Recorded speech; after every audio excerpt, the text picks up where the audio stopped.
व्यक्ति एक बार जो कर्म करता है उसे कभी मिटाया नहीं जा सकता और न्याय सदा कर्मों के आधार पर ही मिलता है। शनि सिखाते हैं कि कर्म भावनात्मक होकर नहीं दिए जाते, व्यक्ति को स्वयं अपने कर्मों के हिसाब से भोगने पड़ते हैं। जिस प्रकार फल पूर्णतः पकने पर ही स्वाद देता है, उसी प्रकार कर्म का फल समय अवधि पूर्ण होने के बाद ही प्राप्त होता है। शनि सिखाते हैं कि फल प्राप्ति की अपेक्षा समय से पूर्व की जाए तो परिणाम विध्वंसक होते हैं। व्यक्ति का चरित्र उसके जीवन और कर्मों का मूल होता है, अपितु व्यक्तित्व मिथ्या भी प्रस्तुत किया जा सकता है। शनि सिखाते हैं कि व्यक्ति का व्यक्तित्व देखकर कभी उसके चरित्र का अनुमान नहीं लगाया जा सकता। किसी भी समस्या का समाधान क्रोध में करने से हानि होती है। आवेश में लिया गया निर्णय अनजाने ही दूसरों के लिए संकट खड़ा कर सकता है। शनि सिखाते हैं कि किसी भी समस्या का समाधान सदैव धैर्य रखते हुए विचारपूर्ण तरीके से ही करना चाहिए।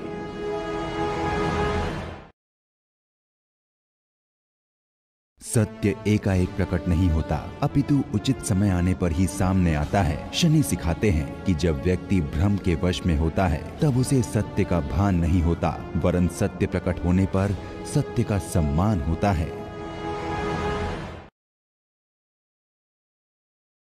व्यक्ति कर्म किए बिना नहीं रह सकता। जब व्यक्ति एक कर्म करता है तो वह एक कर्म चक्र में बंध जाता है और उसके परिणाम भी उसे भोगने पड़ते हैं। शनि सिखाते हैं कि कोई भी कर्म अत्यंत सोच विचार करके करने से ही जीवन सफल हो सकता है।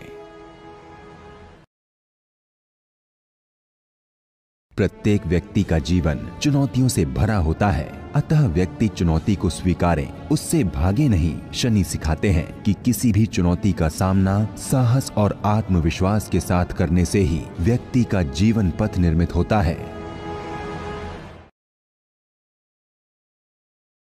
व्यक्ति की पहचान उसके कर्मों से होती है। व्यक्ति के कर्म यदि दूषित हो तो दुख, और कर्म यदि अच्छे हो तो सुख प्राप्त होता है। शनि सिखाते हैं कि व्यक्ति के किए हुए कर्म कभी मिट नहीं सकते, एक न एक दिन अवश्य उजागर होते हैं। जिस प्रकार रोग के उपचार हेतु औषधि आवश्यक होती है, उसी प्रकार जब व्यक्ति के कर्म अनुचित अथवा अनैतिक होते हैं तब शनि व्यक्ति को सुधारने के लिए उनके जीवन में हस्तक्षेप करते हैं। शनि व्यक्ति को सदा नैतिक कर्म और सत्य को अपनाने की प्रेरणा देते हैं। केवल व्यक्ति की सूरत देखकर ये कभी नहीं कहा जा सकता कि वास्तव में व्यक्ति का चरित्र कैसा है। शनि सिखाते हैं कि महत्व ऊंचे कर्मों का होता है तथा व्यक्ति का परिचय सदा उसके कर्मों से ही होता है।